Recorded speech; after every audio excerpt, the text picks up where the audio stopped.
roving gambler, I'll gamble down in town. Wherever I see a deck of cards, I lay Good my morning, money good afternoon, and down. good evening, fellow gamblers, and Gamble welcome out to another episode of Farming for Futures on the Hammer Betting Network powered by Circa Sports. I'm your host, DaCoochie Bets, and as I've been here all throughout the season, I'll be here till the end of the conference tournaments and throughout the March Madness, talking to you about some futures bets that I think are worth adding to your portfolio. It's the most beautiful time of year for college basketball fans, and before I get into my today's work, I want to talk to you a little about Circa Sports, because it's only with Circa Sports where you can bet like the pros do. Enjoy better moneyline splits, big at bets, the lowest hold percentage, and the best customer service in the industry with Circa Sports. Start betting like the pros do every day from anywhere in Nevada. Just head over to circasports.com, download the app today, and enjoy sports betting from the palm of your hand. So today we're going to up the volume a little bit. Conference tournament play is starting, and I figured why not give you more than one option to kind of add to your portfolio. First and foremost, we're going to start with the Northeastern Conference, one of the worst conferences, if not the worst conference in all of the country. And as always, doesn't mean it's good basketball, but that can provide us some betting value. Right now, the leading favorite in the clubhouse is Merrimack. They're slotted at minus 110 to win the conference tournament. And while I think that makes a fair bit of sense, they've won 6 games coming down the stretch here in a row going into the conference tournament. They do have a major flaw, and that's their offense. They're outside the top 325 in Ken Palm's adjusted efficiency. They don't really score the ball all that well. And when you come into a conference tournament setting and you got to be able to score the ball, you got to be able to limit turnovers. They don't do a great job of that. So if I'm thinking about who I like to win this tournament outside the heavy favorite, I look at Fairleigh Dickinson. I see everything I love to see. Like I've talked about a little bit ad nauseum here over the past few weeks, guard play is what wins in March. Fairleigh Dickinson has that in spades. Dimitri Roberts and Grant Singleton, both redshirt seniors in the backcourt, both averaging more than 12 points a game, both shooting above 33% from the three-point line. And why I bring up the three-point shooting is because Merrimack, the eventual team I think they'll probably see in the final, they employ an exotic zone. They play one of the most zones in all of college basketball right now, just a couple of points behind Syracuse, who, as we know, all they do is play zone defense. And what their zone does is they switch it up a lot. They play a 1-3-1 in a matchup depending on the team, depending on the situation in the game. And what that lays them open for is obviously three-point shooting. You got to be able to shoot over the top of the zone. But the reason in particular I like Fairleigh Dickinson against them in a matchup, obviously, if you don't know, Fairleigh Dickinson beat Merrimack both times in conference play, but they also do a great job of attacking the offensive glass.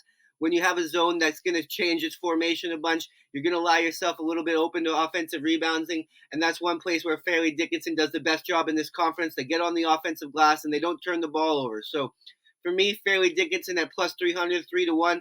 Anything above that I like a lot. I think you can maybe get above a little bit higher. It's kind of hard to get the exact prices on all these. So if you see them at 3-1, it's definitely a good option for you to go grab that number. I think they're kind of, in my estimation, they probably should be somewhere closer to plus 175, plus 200. I like their matchups in the quarterfinal and the semifinal. This conference tournament isn't a one where you got to play 3 games in a row. They got a couple days rest in between those, so their legs should be good. So the shooting shouldn't be an issue. So it's a couple reasons why I think Fairleigh Dickinson at 3-1 makes a whole lot of sense for you to add to your portfolio. The tournament starts today, so you got to make sure you get those in early. Our second look today is we're going to go out west. We're going to go to the WCC, the West Coast Conference. And this is the 2-horse race between Gonzaga and St. Mary's. And as of right now, I'm seeing a fair bit of value on the Gonzaga Bulldogs at minus 110 to up to minus 120. My reasoning for that is, like I mentioned, very much a 2-horse race between the Zags and St. Mary's. And first and foremost, if you look back a couple of weeks, you see Gonzaga was minus 6 at home to St. Mary's. If you assume that both these teams will get to the finals, which kind of the odds suggest, St. Mary's at minus 125 right now to win the conference tournament, then you assume that you're going to be able to get a better number on a neutral floor. Minus 6, minus 6.5 probably edges out to minus 3, minus 3.5 on a neutral floor.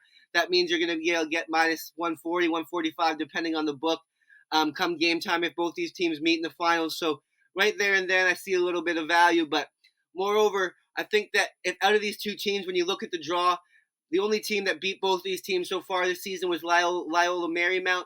They're on St. Mary's side of the draw. That's obviously a big plus. If you're going to look at kind of a speed bump for one of these two teams, it's going to be St. Mary's who's going to potentially run into it, although I think these two teams are kind of a class above him. When I look at this game in particular, obviously St. Mary's beat them at their place. Gonzaga beat them pretty handily at their place. And I think Gonzaga kind of, even on the national title stage, is kind of a little bit underpriced. Since February 1st, according to Bartvik, the Gonzaga is number 3 in the nation overall. They've been playing their best basketball down the stretch. Something I've talked about in some circles is Gonzaga's defense has been the biggest issue, but when you're playing in a conference, you kind of think you can run over a lot of the times. I question how hard they've been playing their defense. Their defense is outside the top 75 in terms of Ken Palm's adjusted efficiency, so that's why I'm not really feeling them for a national championship. But I think when they really buckle down, I like their coaching, obviously. Mark Hughes, a guy I know that some people have some questions about, but when you look at what he's done to this program, growing up, this team was, a Cinderella at best. Now they're a perennial, almost blue blood team. At minus 115 at the highest price, you can get them as low as minus 1.5 in some shops still. So this team is a team I think can really roll through this tournament. They've won their last 7 games by a margin of 7+.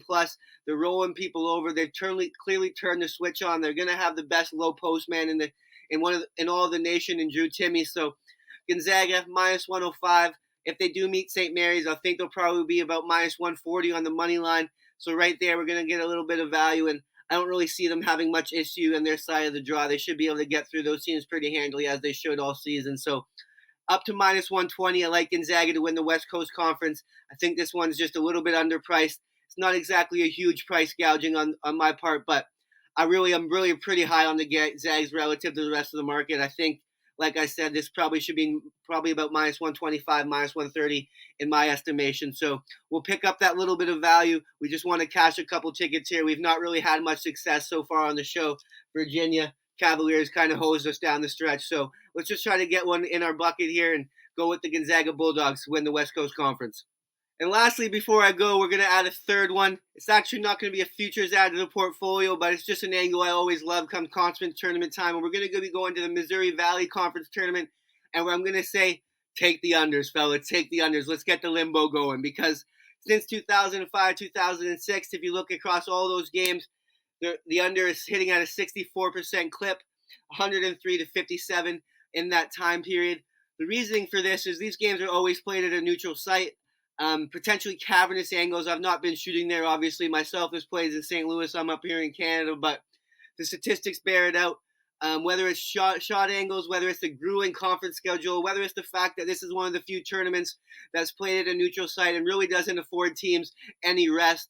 If you don't get the first round bye, you're going to be playing 4 games in 4 days. So if we see any upsets, and we're likely to see upsets in Missouri Valley, I don't really have any team necessarily highly ranked above the other. The best priced team is Morehead State at plus 115. So it kind of indicates there's not a real favorite. And what that tells me, these games are going to be close. None of these teams are necessarily high octane offenses. They play fast, but they turn the ball over. They're not great foul shot shooting teams, which kind of comes down to the late game fouling situation that oftentimes can really bust up and under. And like I said, 1 neutral site, grueling in conference schedule, 2 very quick turnaround. These teams played their last conference game on Monday evening. They're going to fire it up on Thursday afternoon. So like I said, unders in the Missouri Valley Conference over the past, whatever that is, 17 years, they've hit at a 64% clip. This kind of cooled down a little bit over the past 2 years, but last year it went 6-2. In 2 out of 17 years, the worst it's been is 50%. There's only been 1 year where it's kind of gone slaughtered when it went 35%, and even that relatively is not getting slaughtered. So this one is kind of getting out to the public a little bit. You're going to want to play these maybe overnight or definitely early in the morning if you get them, because these lines will probably be hammered by sharp bettors. But Missouri Valley tournament unders, kind of a staple in my betting repertoire for the past 5 or 6 years since I started doing this full time. So I really like this angle. Kind of not one team in particular. You can kind of just lay them and sweep them, and hopefully we can kind of continue the success in this one. I don't necessarily see a reason we start to regress to the mean on this one. So Missouri Valley Conference tournament unders, let's take them to the bank. If we can hit 55, 57% of these, we'll be laughing. If we can get above 60%, we'll be laughing ourselves to the bank. So that's all I've got for you guys today. We upped the volume a little bit this episode, conference tournament time. One of my favorite times of the year. We're getting it going a little bit early in some of these smaller conferences. I told you about why I thought Fairleigh Dickinson at 3-1 made a lot of sense. I told you why I thought Gonzaga anything better than minus 115 to win their conference tournament made a lot of sense. And I also went over why I think the Missouri Valley Conference tournament unders kind of across the board make a whole lot of sense as long as you get those numbers in before the sharp money starts hammering them. But before I go, I want to talk to you one more time about Circa Sports, because it's only at Circa Sports can you bet like the pros do. Enjoy better money line splits, the lowest hold percentage, big app bets, and all of it comes with the best customer service in the industry. Sports betting has never been easier with Circa Sports. So head over to circasports.com today, download the app, and enjoy the best sports betting experience in all the land, all from your palm of your hands from anywhere in Nevada. Let's have a great week, fellas. Let's have a great month. March is beautiful. Let's have some fun. Have yourselves a great night. I am a roving gambler. I've gambled down in town. Wherever I see a deck of cards, I lay my money down. I gambled out in Mexico and I've gambled up in Maine. I'm going